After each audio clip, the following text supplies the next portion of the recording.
Assalamualaikum warahmatullahi wabarakatuh. Waalaikumsalam warahmatullahi wabarakatuh. Yang saya hormati Ibu Kepala Sekolah TK Negeri Bendongan dan yang saya hormati Ibu Guru yang hebat dari Kecamatan Bawang. Pertama-tama, marilah kita panjatkan puji syukur atas kehadirat Allah Subhanahu wa Ta'ala yang telah memberikan rahmat serta hidayahnya sehingga pada siang hari ini kita dapat berkumpul di acara penyebaran modul 1.4. Terima kasih saya ucapkan kepada kepala sekolah yang telah mendukung acara ini sehingga acara ini dapat berjalan dengan lancar, dan kemudian saya ucapkan terima kasih kepada ibu guru yang sudah hadir untuk memenuhi undangan kami. Sebelumnya, perkenalkan, nama saya Siti Rezeki. Saya calon guru penggerak angkatan 7 dari TK Negeri Blambangan, Banjarnegara. Saya berdiri di sini bukan berarti saya itu guru yang terhebat atau guru yang paling pintar. Tapi di sini saya cuma ingin berbagi ilmu karena saya berdiri di sini juga salah satu tugas saya untuk memenuhi program calon guru penggerak, yaitu mengimbaskan modul 1.4 tentang budaya positif. Ya, jadi di sini saya tidak akan memberikan materi banyak-banyak ya, karena di sini saya cuma sharing, karena saya juga baru belajar ya. Saya hanya memberikan sedikit ilmu yang saya peroleh selama saya mengikuti calon guru penggerak. Kemudian saya mulai ibu diseminasi pemahaman dan pengalaman penerapan budaya positif.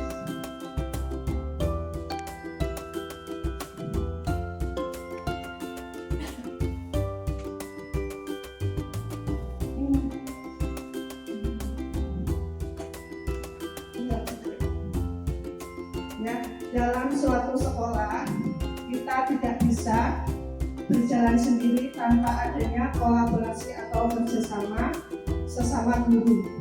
Ya, kita perlu kerjasama untuk mewujudkan budaya positif. Mari belajar bersama, berkolaborasi, saling mendukung demi mewujudkan budaya positif di sekolah yang kita cintai ini. Namun kita tidak bisa bekerja sendiri tanpa kolaborasi dengan rekan-rekan guru. Ya, jika kita berkolaborasi dan bekerja sama, insya Allah budaya positif kita akan berjalan sesuai yang kita harapkan. Budaya positif itu ada 7 konsep atau 7 bagian. Yang pertama yaitu perubahan paradigma belajar, yang kedua disiplin positif, yang ketiga motivasi diri manusia, yang keempat kebutuhan manusia, yang kelima posisi kontrol restitusi, keyakinan kelas, dan segitiga restitusi. Dan perubahan paradigma belajar. Dalam membangun budaya positif, sekolah dapat menyediakan lingkungan yang positif, aman dan nyaman agar siswa mampu berpikir, bertindak, dan mencipta dengan merdeka, mandiri, dan bertanggung jawab. Ya, kita sebagai guru hendaknya bisa memberikan keadaan yang nyaman agar anak-anak itu bisa mendapatkan keadaan pembelajaran yang nyaman, yang bahagia, yang senang, sehingga anak dengan mudah memperoleh pengetahuan yang kita berikan. Kemudian yang kedua, disiplin sangat berkaitan dengan kontrol guru terhadap siswa. Ini ada permainan yaitu namanya cobalah buka. Ada teman Anda akan melakukan permainan cobalah buka. Anda adalah A. Tugas Anda adalah mengepalkan salah satu tangan Anda. Coba Anda bayangkan Anda sedang menyimpan sesuatu yang sangat berharga di dalam kepalan tangan Anda. Anda perlu menjaga benda tersebut sekuat tenaga Anda, karena begitu pentingnya untuk kehidupan Anda. Kemudian tugas B atau rekan Anda itu berusaha untuk membuka kepalan tangan teman Anda dengan cara membujuk, menghardik, mengintimidasi, memarahi, menggoda, menggelitik, bahkan menawari uang agar teman Anda itu mau membuka kepalan tangan Anda. Coba saya tanya ibu, kalau Anda sebagai A, kira-kira tangannya mau dibuka apa ditutup? Tetap dibuka atau tetap ditutup? Tetap ditutup? Oh ya, ditutup. Berarti Anda bisa mengontrol dirinya sendiri ya, karena Anda menjaga sesuatu yang sangat berharga. Apakah ada yang dibuka? Ada, bisa kemungkinan dibuka. Berarti anak tersebut itu dirinya itu dikontrol oleh orang lain. Itu juga murid ya, misalnya murid itu duduk rapi, anteng, itu karena dikontrol gurunya. Misalnya kalau nanti saya ganteng, nanti saya dimarahi, nanti saya didukung, seperti itu ya. Jadi ada yang bisa mengontrol dirinya dan ada yang bisa dikontrol oleh guru. Kemudian untuk yang selanjutnya,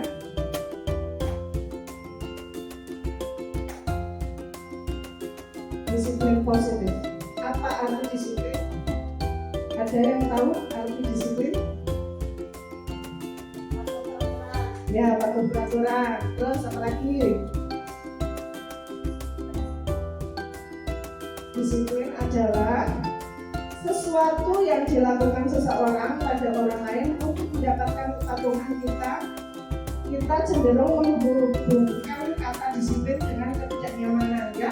Biasanya kalau disiplin itu kalau tidak dari hati, karena dari orang lain, karena peraturan, kita merasa tidak nyaman ya. Biasanya disiplin itu harus sesuai dengan keinginan kita, itu namanya disiplin positif. Coba next.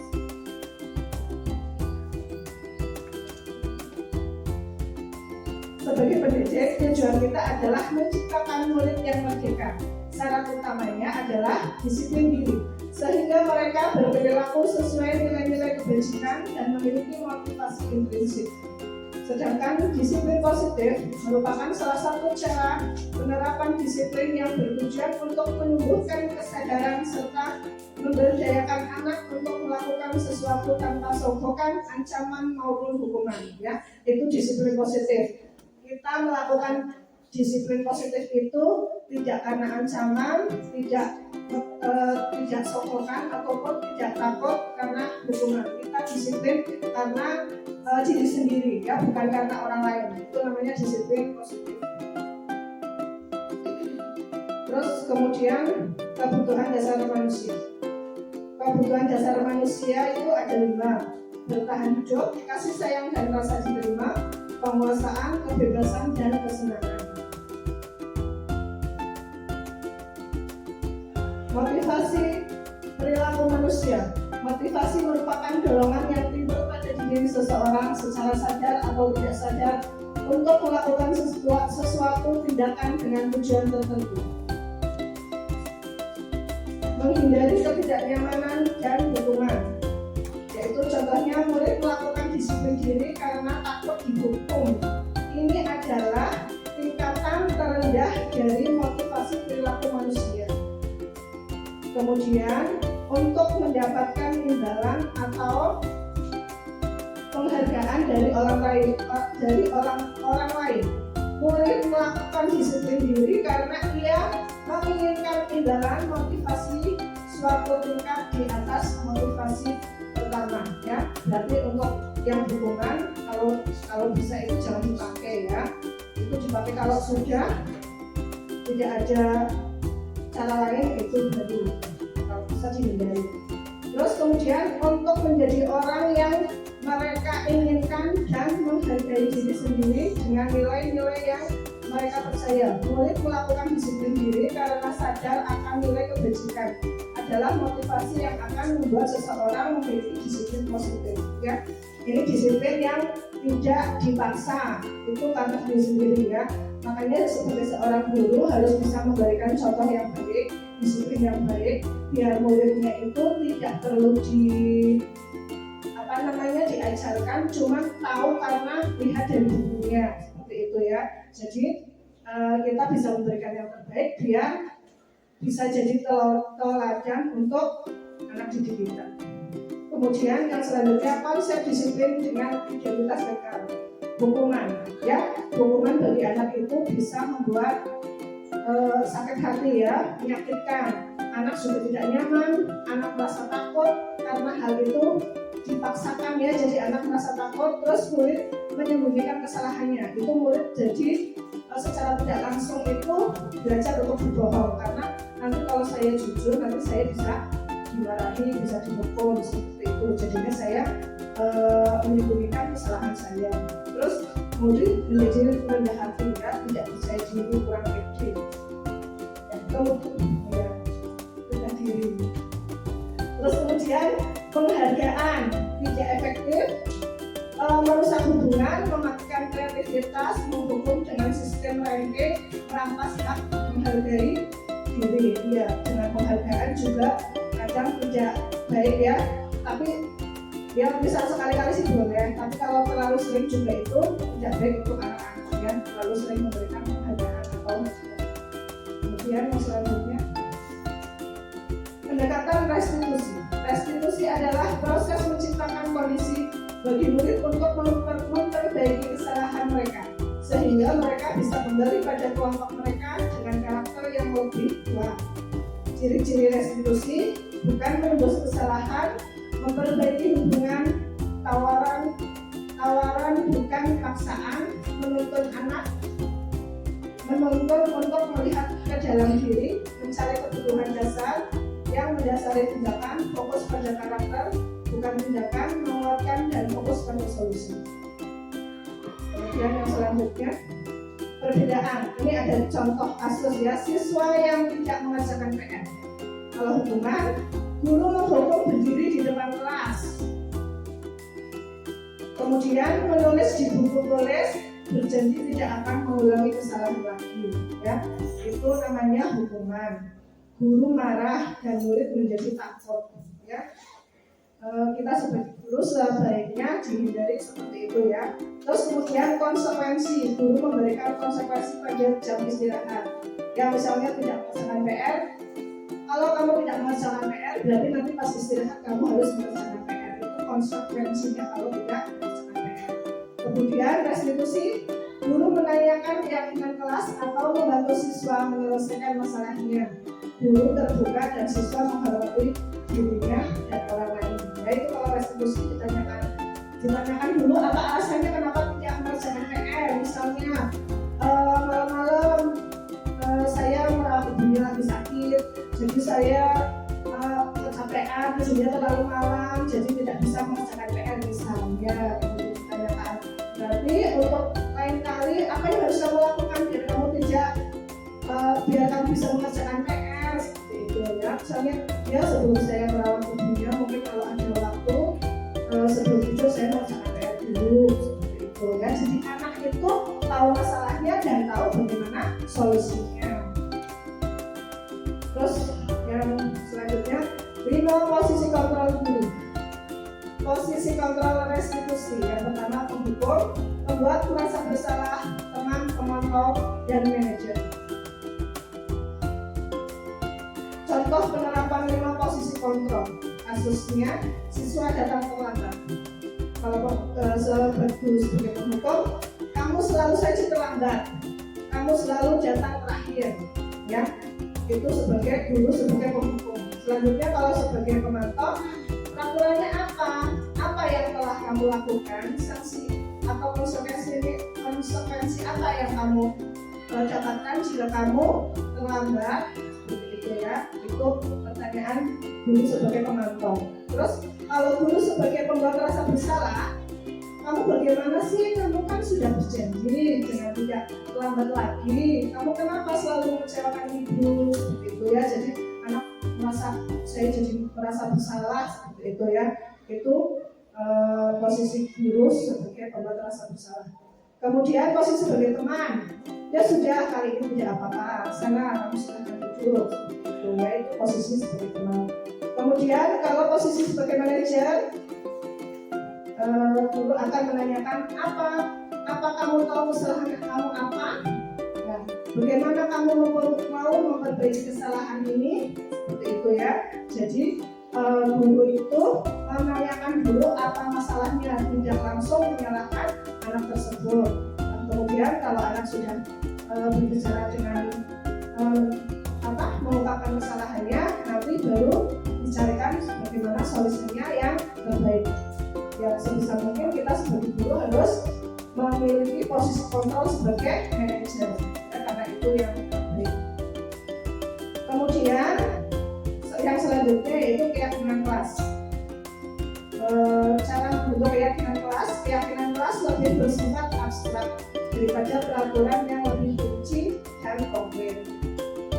Kemudian keyakinan kelas senantiasa dibuat dalam bentuk positif.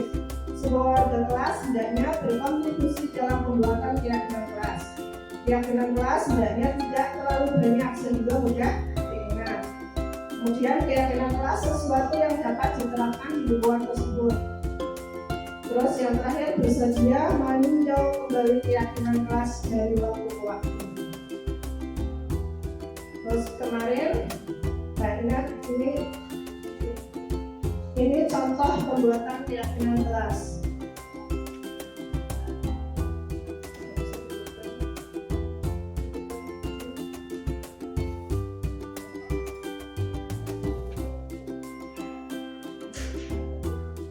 Ya, ini cara membuat keyakinan kelas.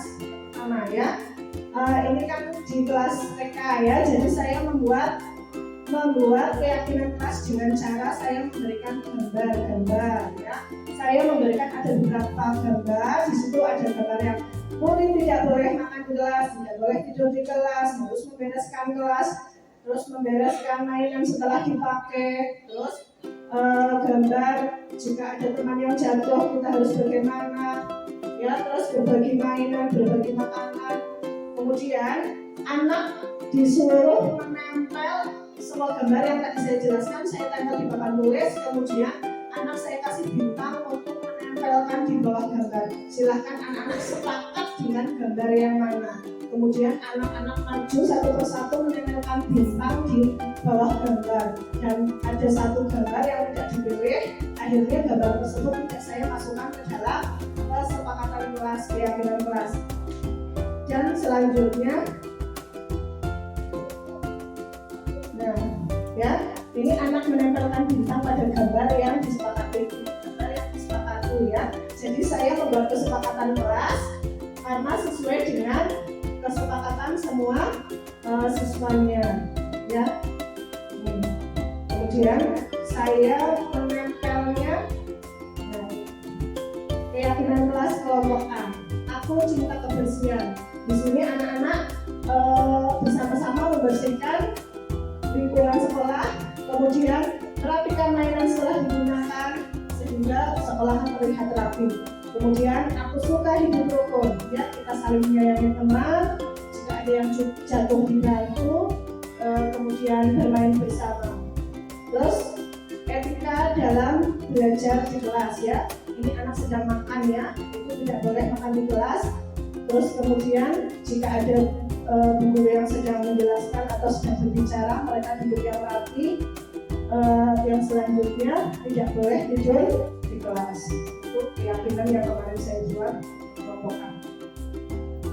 Kemudian yang terakhir, segitiga restitusi yaitu ada 3. Yang pertama, menstabilkan identitas. Kita semua akan melakukan hal yang terbaik yang bisa kita lakukan. Kemudian yang kedua, validasi tindakan yang salah. Semua perilaku memiliki alasan. Yang ketiga, menanyakan keyakinan. Kita semua memiliki motivasi internal. Dalam penerapan program disiplin positif, hendaknya guru memiliki standar kepribadian profesional dan sosial yang baik, di mana guru mampu berefleksi pada posisi kontrolnya saat ini. Bagaimana perjalanan dirinya sebagai seorang pamong atau posisi manajer yang menentukan murid-murid menjadi insan yang mandiri, merdeka, dan bertanggung jawab. Ya, kita sebagai seorang guru hendaklah bisa menjadi posisi kontrol sebagai manajer ya. Sebisa mungkin jangan lakukan hukuman-hukuman kepada anak didik kita, karena itu bisa menjadi anak kita itu jadi rendah diri, jadi takut, jadi minder, jadi tidak percaya diri ya. Mudah-mudahan kita semua bisa menjadi seorang guru di posisi yang jadi manajer. Ya. Terima kasih ya. Mudah-mudahan yang saya sampaikan ada manfaatnya bagi ibu semua ya. Karena saya hanya katanya kalau ilmu nggak disampaikan itu tidak ada manfaatnya. Mudah-mudahan walaupun sedikit ada manfaatnya ya. Terus kemudian sudah saya terangkan tadi, mudah-mudahan dapat dilaksanakan ya. Contohnya membuat kayak dengan kelas, terus tidak memberikan dukungan kepada murid-murid ya. Kita juga bisa menjadi manajer untuk mereka ya. Barangkali ada yang ditanyakan? Baik, silakan guys.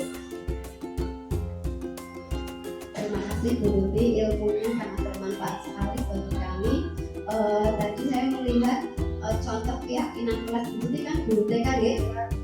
Nah ini kan di jenjang pendidikan tuh ada SD, SMP, sampai SMA seperti itu. Nah kalau untuk membuat contoh keyakinan kelas untuk jenjang yang lebih tinggi dari TK itu seperti apa Bu Tuti? Terima kasih. Ya, terima kasih sekali Bu Is atas pertanyaannya ya. Bagus sekali pertanyaannya. Saya mencoba untuk menjawab sebisa saya ya. Kalau saya itu ngajarnya di TK, jadi cara membuat keyakinan kelas itu dengan cara menggambar, dengan cara menunjukkan gambar. Karena kalau dengan tulisan kan anak-anak tidak tahu. Jadi kalau di SD, SMP, SMA itu bisa dengan kuesioner, bisa dengan menulis ya. Nanti anak-anak semuanya dikasih kertas tempel, kemudian anak-anak terserah mau membuat kesepakatan kelas berupa apa itu boleh. Kemudian nanti ditempel di papan tulis semuanya, nanti dibaca semuanya, kemudian dikelompok-kelompokkan mana yang menjadi kesepakatan. Kemudian nanti itu bisa dibuat keyakinan kelas. Karena itu semua juga kesepakatan dari murid-murid yang berada di situ ya. Kemudian kesepakatan juga tidak hanya dilakukan pada sekolah saja ya, di perkumpulan apa juga bisa diadakan kesepakatan kelas. Bisa dimulai Luis? Ya. Oke. Untuk selanjutnya ada yang bertanya lagi? Oh ya, alhamdulillah kalau cukup. Mungkin hanya ini yang dapat saya sampaikan. Mudah-mudahan bermanfaat. Kalau yang ada yang kesalahan itu murni dari saya ya, karena kesempurnaan hanya milik Allah. Mungkin hanya itu dari saya. Wassalamualaikum warahmatullahi wabarakatuh.